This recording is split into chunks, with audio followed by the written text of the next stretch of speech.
Seguimos con el tema de las heridas psicológicas.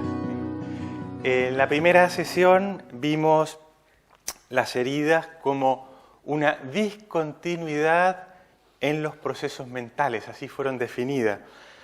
Vimos que había heridas de la infancia, heridas de la vida adulta, heridas causadas por otras personas y heridas que uno mismo se puede causar por sus propias actuaciones libres, especialmente por la incoherencia en el actuar.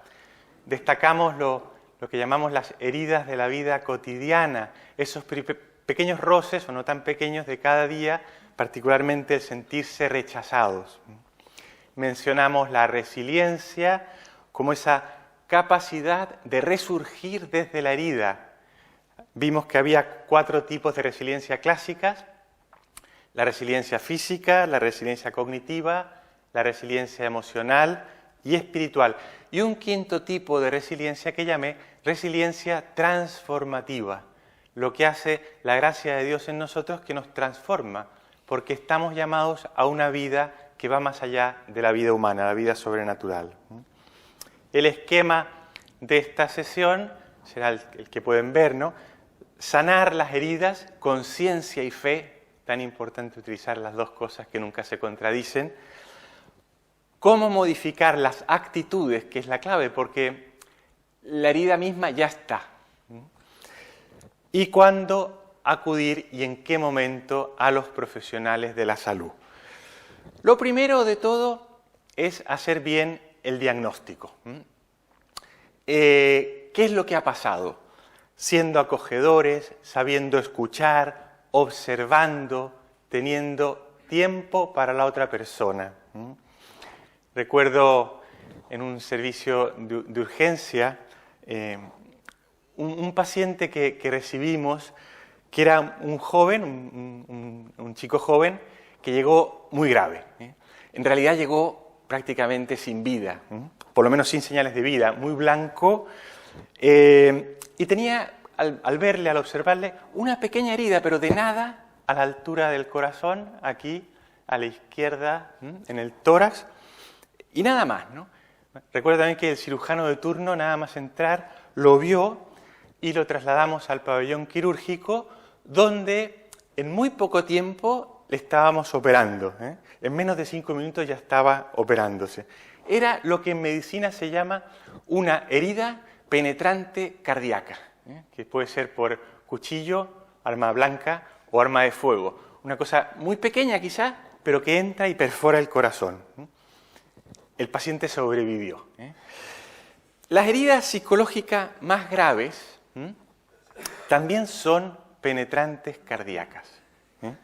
Llegan al corazón en su sentido amplio, a la profundidad de la persona.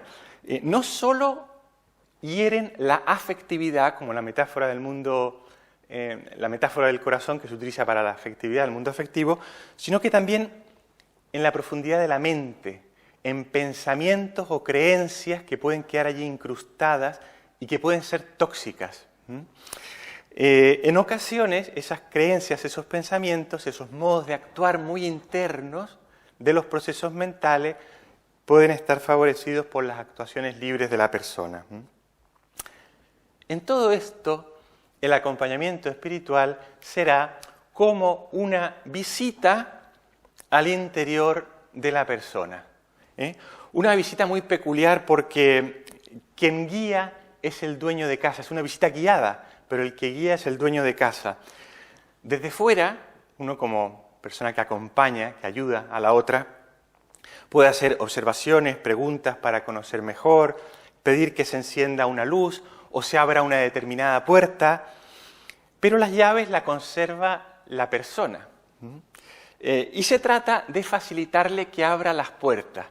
No que reabra la herida, sino que abra las puertas, que reconozca y que muestre eso que la está haciendo sufrir para buscar el remedio apropiado. Así le daremos luz a la herida para que no siga sufriendo, una luz que proviene de la ciencia y la fe. Y ese es nuestro primer punto, sanar las heridas con ciencia y fe. Por la fe sabemos que existió una herida original. que cambió la vida de Adán y Eva y de nosotros y de todos los descendientes para siempre. Fue el primer trauma de la humanidad. Una tentación seguida por un acto desordenado, que fue el pecado. ¿Y qué pasó? Comenzaron a sentir vergüenza y sin preguntarse por qué sentimos vergüenza, por qué estamos así, intentaron esconder esa emoción negativa con unas hojas. ¿Se entiende, no? La naturaleza propia y el mundo, la naturaleza propia de ellos y el mundo alrededor que les rodeaba, se hicieron hostiles y empezaron a experimentar por primera vez el miedo. Perdieron la paz y la alegría y tuvieron que abandonar el paraíso terrenal. No acudieron a Dios, sino que huyeron de Dios, huyeron de Él y huyeron de sí mismos, de algún modo. No reconocieron el problema e intentaron descargar la culpa en otros. Adán en Eva, Eva en la serpiente. Con la imagen de esa herida original podemos subrayar 4 pasos para afrontar cualquier herida psicológica, que son, primero, reconocer el evento traumático. ¿Qué ha pasado? Ver las huellas psicológicas, distinguir las emociones negativas que se contagian unas a otras, no el miedo, la culpa, la vergüenza, la desesperanza, lo que haya, y acudir a Dios y a su gracia, ciencia y fe. El primer objetivo de todo esto será dar un nombre a la dificultad. Cada herida necesita una historia, cada cicatriz necesita una historia. Si no conocemos y aceptamos la realidad, damos paso a la ficción, a los falsos lobos. Me contaba una persona que muchos de ustedes conocen, que cuando era niño su abuelo le hablaba siempre de un enfrentamiento que había tenido con un lobo feroz. En el bosque, un lobo feroz que le había atacado y por eso tenía el abuelo una enorme cicatriz en el pecho. En realidad la madre después le dijo, no, mira, si eso fue una operación al corazón que tuvieron que hacerle a tu abuelo, digamos, y se cayó toda la fábula. Pero es así, ¿no? Era una cicatriz que necesitaba una historia, porque toda cicatriz necesita una historia. Un problema es que parte de esta historia es consciente, se recuerda, se sabe, y otra parte de la historia es inconsciente, no se recuerda. Cuando se niega la herida, cuando se oculta, cuando no se reconoce, cuando no se afronta, es difícil que cicatrice y se infecta. Y las heridas infectadas se muestran como máscaras, ocultan el esplendor de la persona real ante los ojos propios y ante los ojos del espectador. En el acompañamiento espiritual, un punto básico es precisamente hacer consciente lo inconsciente, quitar las máscaras. Esta es la meta fundamental del acompañamiento espiritual según Karol Wojtyła en Persona y Acción.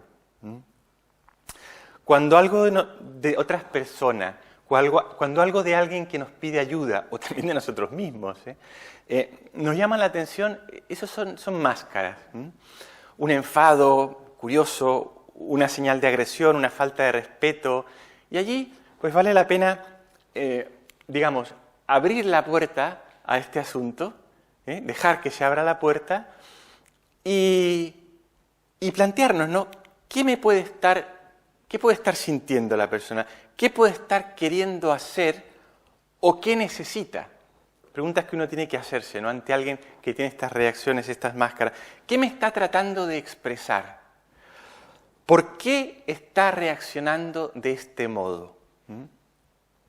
Y claro, para responder a estas preguntas, reconocer las máscaras, además de saber sobre personalidad, temperamento, los trastornos que puede haber, es necesaria la ayuda del Espíritu Santo. El Espíritu Santo que entra en el inconsciente, más aún habita en el inconsciente y no se va de allí salvo que le echemos por el pecado y no le dejemos entrar. Con esa fe, comprendemos mejor, y esa fe tenemos que intentar transmitirla, por eso es ayuda desde la ciencia y la fe, comprendemos mejor que Dios es el Padre más bueno que hay, más estupendo, perfecto, un Padre que satisface las necesidades psicológicas, de pertenencia, de amor, de respeto, de confianza, de reconocimiento, que pueden estar lesionadas por heridas, como veíamos en la primera sesión. Y esto permite una actitud nueva que hace recuperar el sentido de la filiación divina, que da confianza y que retoma el valor de la persona misma. Y este es el tema del siguiente apartado, ¿no? Que es, claro, ayudar a modificar las actitudes. A veces de la herida se puede ver solo la cicatriz, que aumenta con los años, como en un árbol. Cuando el árbol crece, la cicatriz aumenta. Y reconocer la herida es el punto de partida para cambiar de actitud. En algún caso también ese reconocer que ha habido una herida es el primer paso para expresar y soltar la posible rabia que alguien pueda llevar dentro, para llorar por primera vez, para sentir lo que tenemos que curar. En psicología se habla de verbalizar, intentar poner por palabras y en palabras lo que sucede, lo que se ha experimentado, incluso por escrito. Esto facilita tomar distancia de lo que ha ocurrido, del evento traumático, y verlo con objetividad. Estas son tres actitudes como muy interrelacionadas, ¿no? El daño de la herida puede ser sin duda grave, pero habitualmente queda la capacidad de cambiar de actitud. Siempre estamos sometidos a diversos likes y dislikes y cosas de estas. Y Viktor Frankl comprobó que este cambio de actitud es siempre posible. Lo vio en los campos de concentración con gente que estaba fatal, que estaba presa. Pero él decía, ¿no? Hay gente que pierde la capacidad de actuar, lo que llamaba los valores de creación, la capacidad de trabajar, la capacidad de hacer cosas, de transformar el mundo. Hay gente que pierde la capacidad de experimentar, de sentir lo bueno, lo bello, lo amable, el amor. Los valores de experiencia también se pueden perder por muchas circunstancias del destino. Pero siempre quedan los valores de actitud. La posibilidad de cambiar nuestro modo de reaccionar ante algo, nuestro modo de actuar ante algo, incluso del destino más adverso. Hay como 4 pasos que ayudan a cambiar esta actitud en general, a ser siempre positivos, a no ser fluctuantes, que son, el primero, entrenar la atención. Entrenar la atención. La atención es como la puerta de la mente, y entrenar la atención es algo tan simple y tan complejo como estar en lo que estoy y dónde conviene que esté. La atención sana, una atención sana en cualquier momento, en cualquier circunstancia, es alegre, es amable y tiene características como muy precisas, ¿no? Por ejemplo, se dirige sobre todo hacia el mundo y hacia los demás, hacia afuera de uno mismo, no hacia uno mismo. La atención más compleja, la atención más patológica se centra en uno. Se focaliza en la novedad, no en la experiencia de una amenaza, como puede ocurrir en una persona herida que está pensando en sí misma, en los problemas de su propia mente y en la amenaza. En cambio, la atención sana, la atención entrenada, sale hacia el mundo, hacia los demás y se focaliza en la novedad. Se retrasa el juicio sobre los demás, un juicio que tiende a ser positivo en la atención sana, y es en el fondo la capacidad de asombro ante lo ordinario. Una persona con una atención sana se asombra, y se asombra en positivo. El segundo paso para cambiar la actitud es cultivar la resiliencia emocional. Es decir, controlar y conocer las emociones, el propio mundo afectivo. Esto da paz, da alegría. Las respuestas emotivas rápidas no suelen ser adecuada. Una persona que no controla el mundo emocional salta a la primera y responde desde la emotividad, sin pasarla, sin iluminarla con la inteligencia, con la voluntad. Y claro, como las emociones se contagian, que es un concepto muy interesante, intentar estar alegres, intentar tener buen humor, ver lo positivo de todo, lleva a experimentar más emociones positivas en conjunto. Y así se consigue afrontar mejor la adversidad, recuperar antes el tono positivo después de algún fracaso. ¿Cómo se contrastan estas respuestas emotivas? ¿Cómo se adquiere más resiliencia emocional? Sobre todo con gratitud, compasión, aceptación, el sentido de todo lo que ocurre y el perdón. La gratitud permite ver lo bueno a pesar de las heridas o males sufridos. La compasión lleva a comprender a la otra persona y a su dolor, permite entender que alguien a lo mejor está siendo incapaz de expresar su amor y está pidiendo ayuda. Aceptar las propias limitaciones, las limitaciones de los otros, y esto mueve a la creatividad. Las personas que son capaces de aceptar cómo son más creativas. Aceptarlas en uno, en los demás y en las situaciones. Buscar el sentido. Dar un motivo para vivir y transformar el mundo. ¿Quién soy? ¿Por qué existo? ¿Para qué? ¿Con quiénes? Y el perdón, ¿no? El perdón que hace reconocer que somos imperfectos, rodeados de personas imperfectas, en un mundo imperfecto. Esto facilita mucho que curen las heridas. El perdón como parte de la resiliencia emocional se facilita si se considera que el otro, el que nos ha ofendido tal vez, puede haber actuado por ignorancia. Y es tantas veces lo que ocurre en las relaciones interpersonales en la familia. Los padres hacen lo que pueden, lo mejor que pueden. Muchas veces no tienen cursos de cómo ser padres. Lo han intentado y han hecho lo mejor que sabían. Aceptar que puede haber malentendido, que no querían de verdad hacer o decir lo que han dicho o hecho, que esas personas que nos han herido a lo mejor culpablemente son más desdichados que nosotros, pues deberán cargar toda la vida con sus malas acciones. Me extiendo un poco en el perdón porque es clave. Y conviene recordar que no es de un instante el perdón. Dura mucho, pero la decisión de perdonar sí. Y eso es lo más importante, porque el perdón es una decisión. Se puede perdonar antes de que la otra persona nos pida perdón, incluso si no lo pide.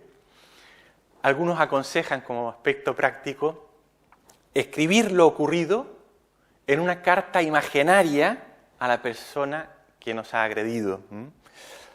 Leerla después esa carta como si ya esa persona lo hubiese recibido y romperla.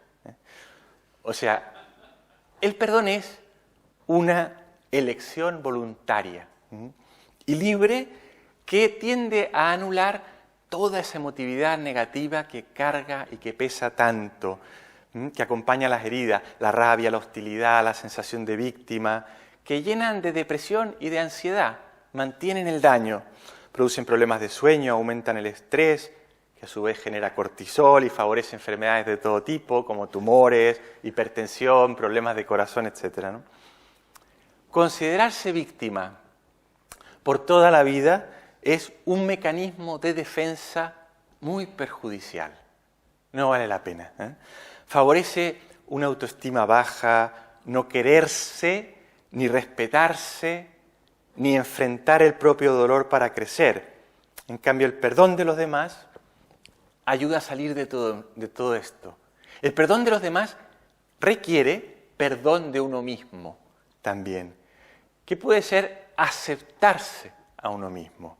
En ocasiones habrá que trabajar especialmente sobre esto y decir quizá, ¿no? Me perdono porque Dios me ha perdonado. Porque en el fondo, me perdono sin más tiene poco sentido, porque digo, habitualmente el perdón viene de otro, ¿no? Yo me perdono, ¿no? Entonces, claro, y luego ya vuelvo a hacer exactamente lo mismo de nuevo porque total me perdono con mucha facilidad. No, el perdón siempre es un yo y un tú. Y en este caso el que perdona de verdad es Dios nuestro Señor.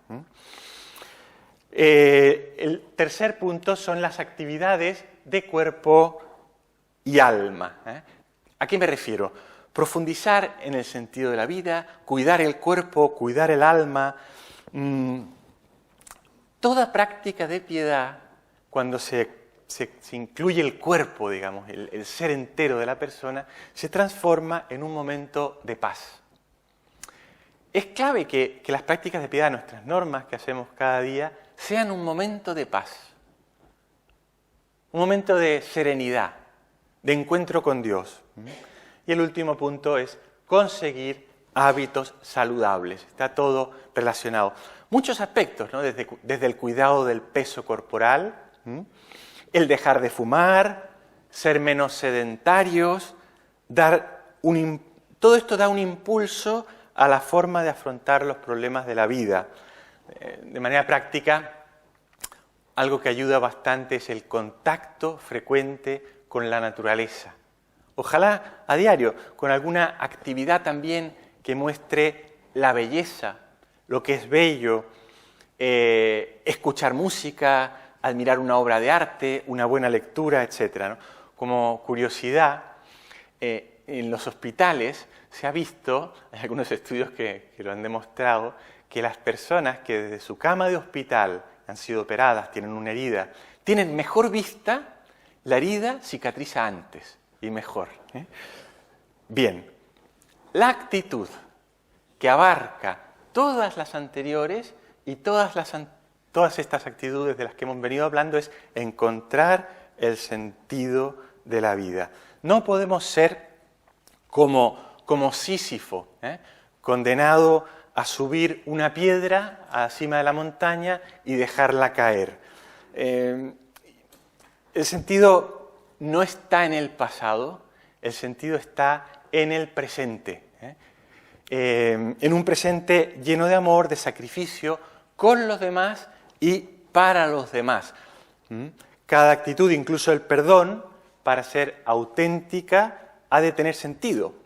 Puede demorarse en llegar y ese sentido no es posible imponerlo desde fuera. O sea, no basta y no será nunca posible que alguien nos diga, no, si el sentido de tu vida es este, o el sentido de lo que te ha ocurrido es este. Tienes que encontrarlo tú. Así se descubre, se recibe y se acepta como un don. De aquí parten los 4 pilares de la felicidad, como los describe Emily Esfahani, inspirándose en Frankl. Ha vivido en Canadá, ahora vive en Estados Unidos. Emily Esfahani nació en Suiza y es una estudiosa de psicología. Bueno, el primero de estos pilares es el sentido de pertenencia.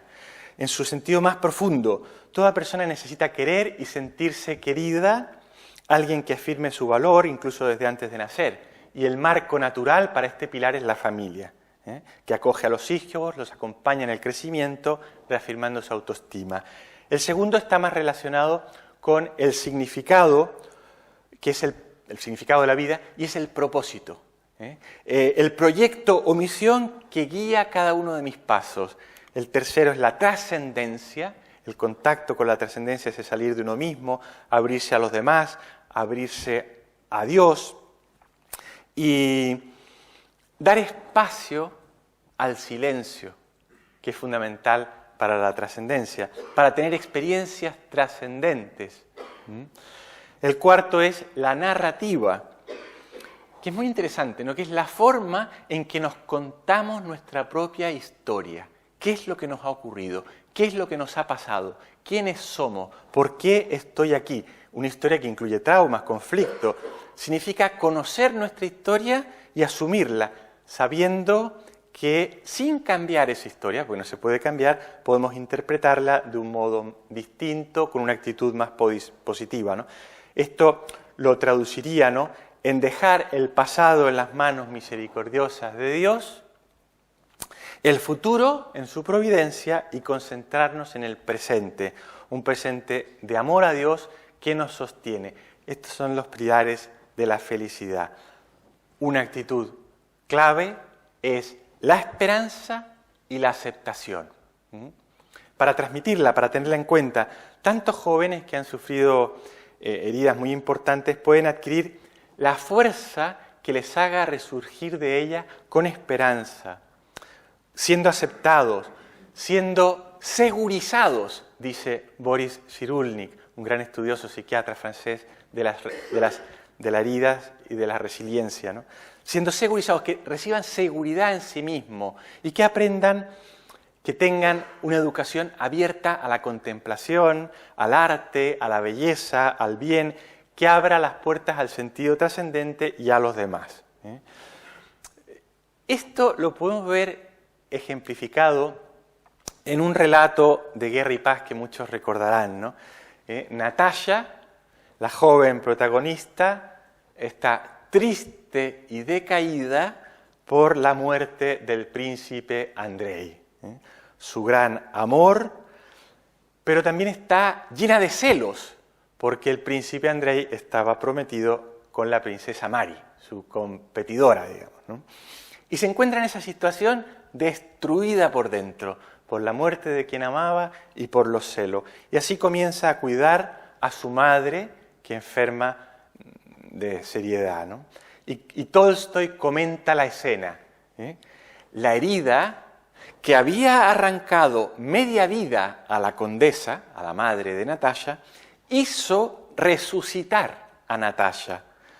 Por raro que parezca, una herida moral producida por un desgarramiento del ser espiritual se cicatriza poco a poco, lo mismo que una herida física, y lo mismo que ésta se cicatriza desde dentro.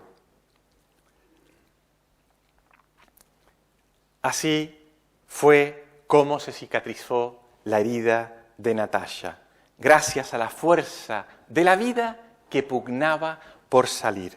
De pronto, el cariño que sentía por su madre le demostró que la esencia de su vida, el amor, estaba aún vivo en ella. Renació el amor y con él la vida. Este es un relato bastante gráfico de lo que puede ocurrir cuando una herida se sana y cómo se sana. El cambio de actitud rejuveneció y curó a Natasha, como sucede en cualquier persona. Por grande que sea la herida, la llave que nos devuelve la libertad es nuestra, en frase de Edith Eger, su sobreviviente de los campos de concentración, también se convirtió, ella lo dice así, habla de conversión gracias a Viktor Frankl. No podemos decir que el pasado, la llave que nos devuelve la libertad es nuestra, dice ella, ¿no? Es nuestra. Tenemos en nuestra mano el poder de cambiar de actitud, el poder volver a sonreír. No podemos decir que el pasado, tener una existencia sin ningún dolor, está en nuestras manos, porque pues eso ocurre sin que lo podamos remediar. Pero podemos, en cambio, mirar al futuro y dejar de ser nuestros propios carceleros. Podemos cambiar de actitud. Y así llegamos al tercer y último punto, ¿no? Cuándo aconsejar una visita a los profesionales de la salud, sean psicólogos o médicos. Bueno, por un pequeño corte o por una raspadura en la piel, habitualmente no es necesario acudir al médico. Las heridas de la vida cotidiana, en el terreno psicológico, como sentirse en algún momento rechazado o culpable o fracasado, tampoco suelen necesitar la intervención de alguien especializado. Es suficiente tener a mano los primeros auxilios psicológicos, algún desinfectante y vendar esas heridas, ¿no? Por analogía, podrían ser reconocer el problema, darle un nombre, hablar con alguien de lo ocurrido, verbalizar, ¿no? Acudir al buen humor, al esfuerzo por ser optimista, cultivar afectos positivos, afrontar los miedos y, por supuesto, rezar. Entrar en una iglesia, usar el agua bendita, recibir la Eucaristía, confesarse, bueno, tantas cosas que ayudan. Esos primeros auxilios pueden ser aplicados por la misma persona para disminuir el dolor y que no se afecten estructuras más profundas. hay que conocerlos. Claro, hay una dificultad práctica en todo esto. Seguramente podemos distinguir con facilidad una herida que requiere puntos, y por tanto llevarla al hospital para que alguien le ponga los puntos, de un simple raspón. Pero en el plano psicológico, saber qué es lo que basta una simple limpieza con un desinfectante o una intervención más profunda es complejo. Las diferencias son menos evidentes. Pero los resultados pueden ser igualmente desastrosos. O sea, dejar un sentimiento de culpa o soledad o una herida importante sin vendaje adecuado conlleva daños similares a no reconocer una fractura, ¿no? Yo diría, en la duda, acudir a un buen experto. Las heridas más importantes, no cicatrizadas, requieren la intervención de especialistas. Y cuando antes se detecten, mejor.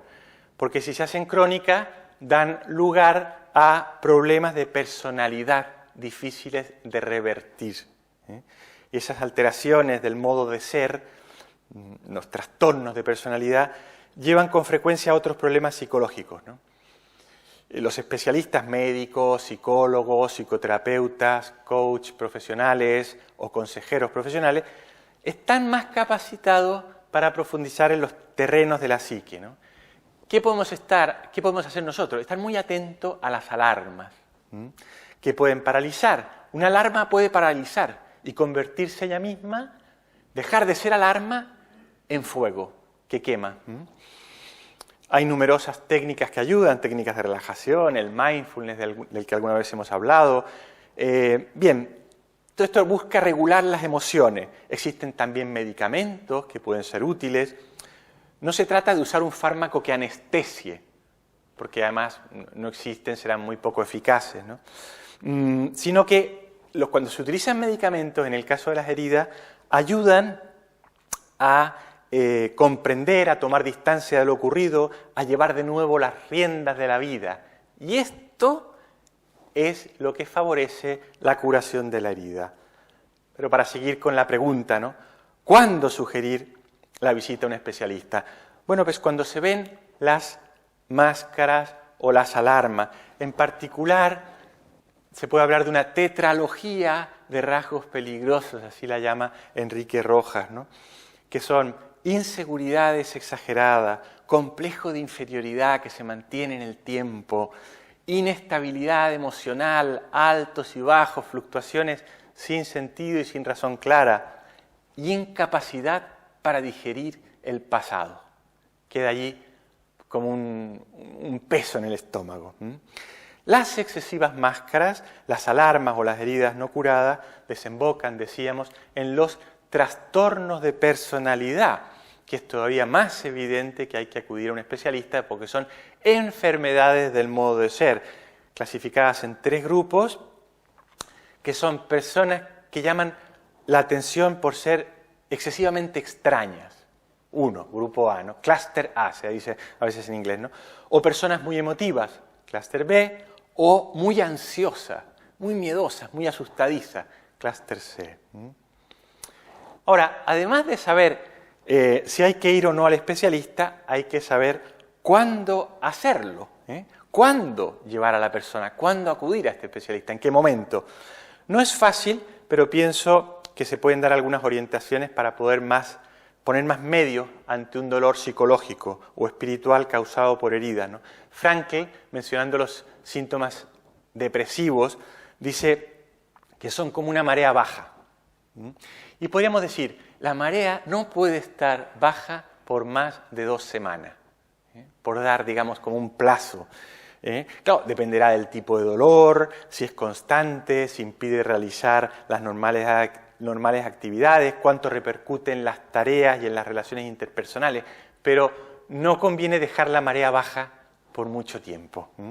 Existen también urgencias para acudir al médico, como pueden ser autolesiones físicas, la persona que se autolesiona para sentir dolor físico que disminuya el dolor psicológico, o síntomas más evidentes y graves de ansiedad, de depresión, de obsesividad o incluso de delirio, ¿no?